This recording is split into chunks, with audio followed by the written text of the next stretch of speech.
Hello बच्चों, आप करेंगे question first. Find the measure of each exterior angle of a regular pentagon, hexagon, heptagon, decagon, polygon of 15 side. यानी इनकी each exterior angle निकालना है और एक्सटीरियर एंगल का फॉर्मूला आपकी बुक में गिवन है।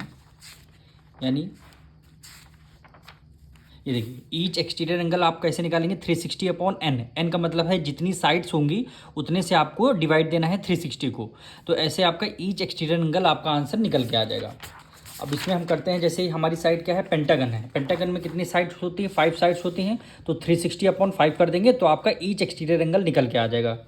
तो यहाँ देखिए, सबसे पहले हम लिखेंगे फर्स्ट पार्ट इसका हम कर रहे हैं, यानी पेंटागन है। पेंटागन, पेंटागन में साइड्स कितनी होती हैं? 5। यानी एन की वैल्यू क्या हो जाएगी? 5 हो जाएगी। एन की वैल्यू कितनी हो जाएगी? 5 हो जाएगी। अब इसमें लिखना है आपको ईच एक्सटीरियर एंगल बोला है, तो यहाँ पे लिखेंगे ईच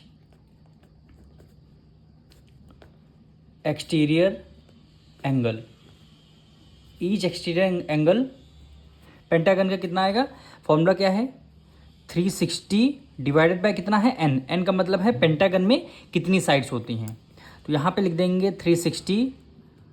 एन का मतलब है साइड्स कितनी? 5 होती हैं, तो इसको 5 से डिवाइड कर देंगे। यानी 5 7 जा 35 और 2 कैरी गया, 5 2 जा 10। यानी पेंटागन का एक्सटीरियर एंगल कितना आएगा? 72 डिग्री आएगा। यही क्या हो जाएगा? हमारा आंसर हो जाएगा। अब इसी तरह हम सेकेंड पार्ट में करेंगे। हेक्सागन हमें गिवन है, यानी हेक्सागन। अब हेक्सागन में देखना है साइड्स कितनी होती हैं। हेक्सागन में होती है 6 साइड्स, यानी एन की वैल्यू कितनी आ जाएगी? 6 आ जाएगी। एन की वैल्यू 6 आ जाएगी। तो एक्सटीरियर एंगल कैसे निकालेंगे? यानी ईच एक्सटीरियर एंगल, ईच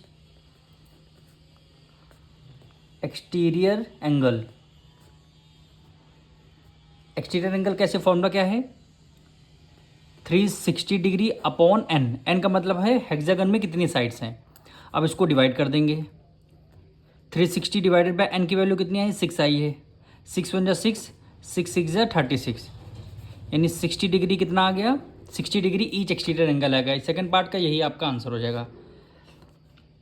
अब इसी तरह थर्ड पार्ट हमें क्या गिवन है? हेप्टागन गिवन है, यानी हेप्टागन। हेप्टागन, हेप्टागन में साइड्स कितनी होती है? 7 साइड होती हैं। यानी हेप्टागन में कितनी? 7 साइड होती हैं। इसका एक्सटीरियर एंगल हमें निकालना है, यानी यहाँ पे लिखेंगे each exterior angle, exterior angle equal to formula कितना है एक्सटीरियर एंगल का? होता है 360 अपॉन एन। यहाँ पे लिख देंगे 360। एन की वैल्यू कितनी? 7 आ गई, तो 7 से इसको कर देंगे डिवाइड। अब देखिए, इसका 7 से डिवाइड होगा नहीं, तो इसमें किस में आंसर आएगा? पॉइंट में। तो इसको 7 से हम इसको पॉइंट में आंसर लाते हैं। क्या होता है? 7 5 जा होता है 35। 6 में से 5 या 1, 0 को आपने राइट डाउन कर लिया। क्या है? 7 1 जा 7, 10 में से 7 गया, कितना आएगा? 3 आ गया। पॉइंट लगाया, यहाँ पे 0 आएगा। 7 4 जा हो गया 28। 10 में से 8 गया, 2 आएगा। पॉइंट लगाया है तो हमने 0 लगा दिया। और 7 2 जा हो जाएगा 14। 7 2 जा 14, रिमाइंडर कितना? सीखा। अब देखिए, डिजिट के बाद 2 डिजिट पॉइंट आ गया, तो यहीं पे हम इसको छोड़ देंगे। यानी 51.42 डिग्री क्या हो जाएगा आपका? थर्ड पार्ट हेप्टागन का ईच एक्सटीरियर एंगल निकल के आ जाएगा। यही आपका आंसर हो जाएगा।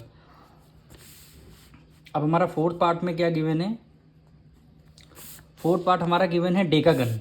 यानी डेकागन में कितनी साइड होती हैं? 10। यहाँ पे लिख देंगे डेकागन। डेकागन में एन नंबर ऑफ साइड कितनी है? 10 साइड्स होती हैं। यानी ईच एक्सटीरियर एंगल निकालेंगे हम इसका। ईच एक्सटीरियर एंगल कितना निकल के आएगा? 360 से एन को कर देंगे डिवाइड। एन क्या है? Number of side. डेकागन की कितनी? 10 साइड होती हैं। यानी 360 अपॉन 10 निकल, 0 से 0 आपका कैंसिल हो जाएगा। तो ये क्या हो जाएगा आपका? 360 निकलना। यानी डेकागन की 36 डिग्री, 36 डिग्री क्या इसका एक्सटीरियर एंगल आ जाएगा। अब हमारा लास्ट पार्ट है पॉलीगन ऑफ 15 साइड्स। यानी कितनी साइड्स गिवन है? 15 साइड्स। यानी फिफ्थ पार्ट पॉलीगन हमारा गिवन है पॉलीगन की साइड्स कितनी गिवन है, एन की वैल्यू 15। क्वेश्चन में बोला गया है 15 साइड्स आपकी गिवन है। तो इसको जो ईच एक्सटीरियर एंगल इसका भी निकालेंगे, यानी each exterior angle equal to हो जाएगा 360 को n से कर देंगे डिवाइड, यानी यहाँ पे 360, n की वैल्यू कितनी 15 आई है। अब इसको 5 से डिविजल करेंगे, 5 3 जा 15, 5 7 जा 35, 5 2 जा हो जाएगा 10। अब इसको फिर 3 से डिविजल करेंगे, 3 1 जा 3, 3 2 जा 6 और 3 4 जा 12 हो गया, यानी 24 डिग्री आ गया आंसर हमारा पॉलीगन का ईच एक्सटीरियर एंगल। अब मिलेंगे नेक्स्ट वीडियो में।